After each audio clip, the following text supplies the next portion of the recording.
Hello વિદ્યાર્થી મિત્રો, સ્વાગત છે તમારું મારી આ YouTube ચેનલમાં। આજે આપણે વિડિયોમાં ભણવાના છીએ ધોરણ 8 વિષય ગણિત, જેમાં આપણે અસાઇનમેન્ટનું સોલ્યુશન જોઈ રહ્યા છીએ। આપણે આગળના વિડિયોમાં પ્રશ્ન 1 અ અને પ્રશ્ન 1 બ પૂર્ણ કર્યો। હવે આપણે આ વિડિયોમાં પ્રશ્ન 2 અ જોવાના છીએ। જો તમે મારી ચેનલમાં નવા હો તો સૌપ્રથમ ચેનલને સબસ્ક્રાઇબ કરી બેલ આઇકનને ઓન કરી દો। અને જો આ વિડિયોની ક્વોલિટી ડાઉન લાગે તો સેટિંગમાં જઈને ક્વોલિટી વધારી લો, જેથી તમે વિડિયો સ્પષ્ટ જોઈ શકાય। તો શરૂ કરીશું બાળકો। હવે આપણે આગળ પ્રશ્ન 2 અ, જેમાં આપણે આપેલું છે પ્રકરણ 1 પહેલું, નીચેના દરેકમાં સમય સંખ્યાઓના કયા ગુણધર્મોનો ઉપયોગ થયો છે તે જણાવો।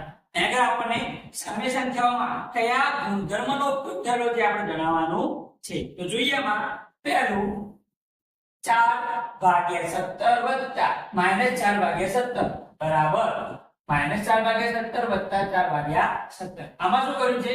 4/17 અને -4/17 નો સરવાળો। તમે બરાબર ની આગળ શું કર્યું? તો -4/17 ને પહેલા લખ્યા અને પેલા વત્તા 4/17 ને પાછળ લખ્યા, એટલે ક્રમ બદલો। શું કર્યું? અહીં આગળ ક્રમ બદલેલો છે। તો શું લખીશું?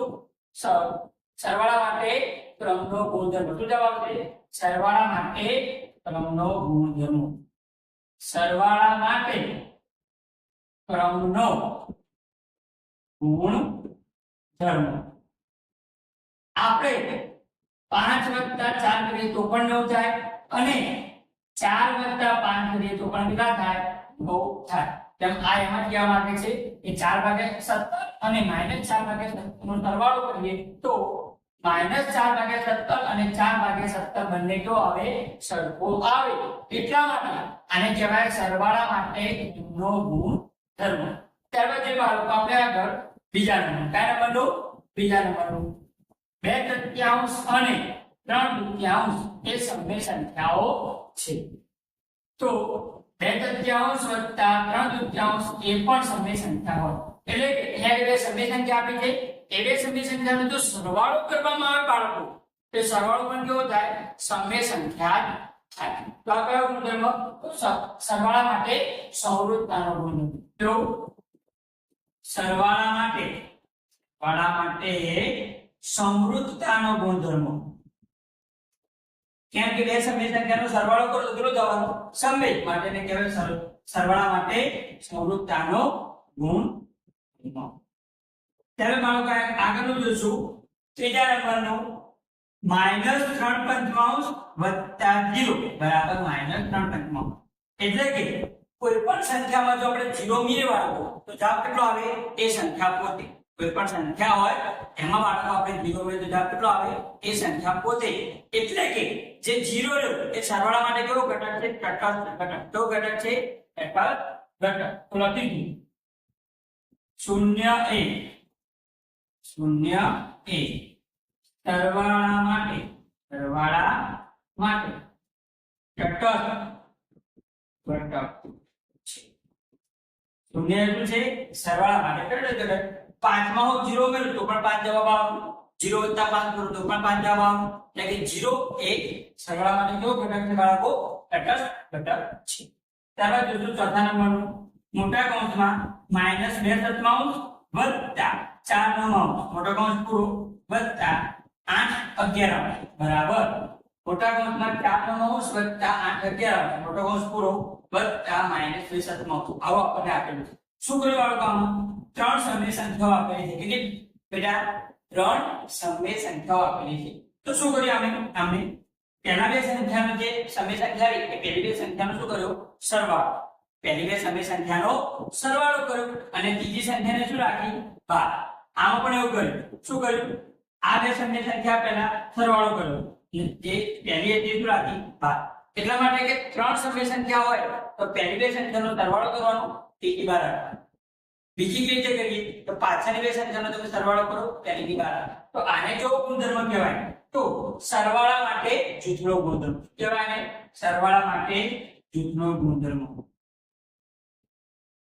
સરવાળા માટે કયો ગુણધર્મ બાળકો? જૂથનો ગુણધર્મ। એટલે કે જૂથ પાડીને બરાબર સરવાળા કરેલા છે।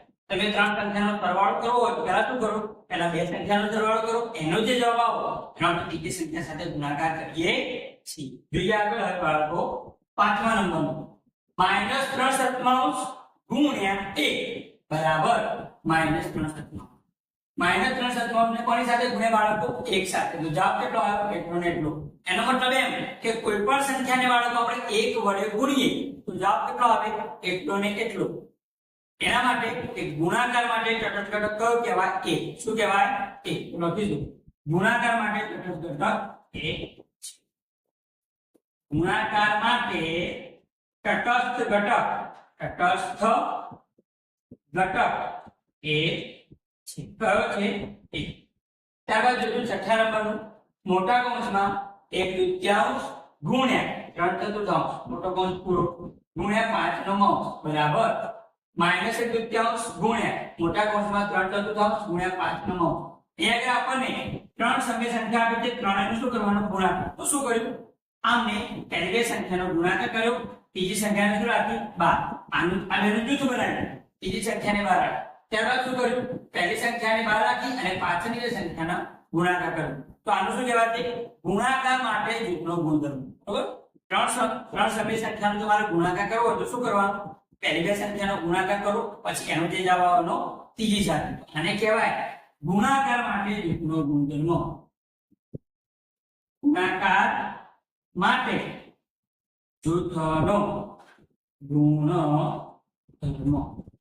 ત્યારબાદ જોશું બાળકો આપણે આગળ સાતમા નંબરનું -3/5 ગુણ્યા મોટા કૌંસમાં -1/2 3/4 મોટો કૌંસ પૂરો બરાબર -3/5 ગુણ્યા -1/2 આ બંનેનો ગુણાકાર પછી વત્તા -3/5 ગુણ્યા 3. તો અહીંયા શું કર્યું છે? એક સંખ્યા આપેલી છે એનો આ બે સંખ્યા સાથે આ બે સરવાળા સ્વરૂપે છે. જૂથમાં કેવા સ્વરૂપે છે? સરવાળા સાથે. આ બંનેનો આપણે આની સાથે શું કરવાનો? ગુણાકાર. શું કરશું? પહેલા આને આ સંખ્યાને પહેલા પહેલી સંખ્યા સાથે શું કરવાનું? ગુણવાનું. અહીંયા ગુણ્યા, પછી વચ્ચે જે નિશાની હતી એ વત્તાકારની નિશાની કરી. ત્યારબાદ આ સંખ્યાને બીજી સંખ્યા સાથે ગુણવું. એટલે આ સંખ્યાને પહેલી સંખ્યા સાથે ગુણવાનું, ત્યારબાદ જે નિશાની હોય મૂકવાની બાળકો, પછી આ સંખ્યાને બીજી સંખ્યા સાથે ગુણવાનું. આ કયો કહેવાય? તો ગુણાકાર. ગુણાકારનું સરવાળા પર વિભાજન. શું કહેવાય? ગુણાકારનું સરવાળા પર વિભાજન. પહેલી સંખ્યાનો ગુણાકાર, પછી જે વચ્ચે જે નિશાની આપી હોય વત્તાકારની મૂકવાનું, પછી પહેલી સંખ્યાનો બીજી સંખ્યા સાથે ગુણાકાર. તો આને કહેવાય ગુણાકારનું સરવાળા પર વિભાજન. બરોબર બાળકો? ત્યારબાદ જોઈશું આપણે આગળ આઠમા નંબરનું 5/12 અને 3/11 એ સમય સંખ્યાઓ. આ બંને કેવી છે? સમય સંખ્યાઓ આપેલી છે. 5/12 ગુણ્યા 3/11 એ સમય સંખ્યા હોય. આ બંનેનો બે સમય સંખ્યાનો જો ગુણાકાર કરવામાં આવે તો જવાબ કેવો આવે? સમય સંખ્યા. તો સાચી વાત છે. તો આને કહીશું આપણે ગુણાકાર માટે સંવૃત્તાનો ગુણધર્મ. ગુણાકાર માટે સંવૃત્તાનો ગુણધર્મ. કેમ કે સાચું છે, બે સમય સંખ્યાનો જો આપણે ગુણાકાર કરીએ તો કેવો મળે? સમય સંખ્યા મળે. માટે શું કહેવાય? ગુણાકાર માટે સંવૃત્તાનો ગુણધર્મ. તો આ રીતે આપણે પ્રશ્ન 2 માં પ્રકરણ 1 જોયું. હવે આગળના પ્રકરણો આપણે બીજા વિડિયોમાં જોઈશું. જો તમને વિડિયો ગમ્યો હોય તો વિડિયો લાઈક કરો, આ વિડિયો તમારા મિત્રોને શેર કરો અને મારી ચેનલને સબસ્ક્રાઇબ કરી બેલ આઇકોન ઓન કરી દો. જય હિન્દ.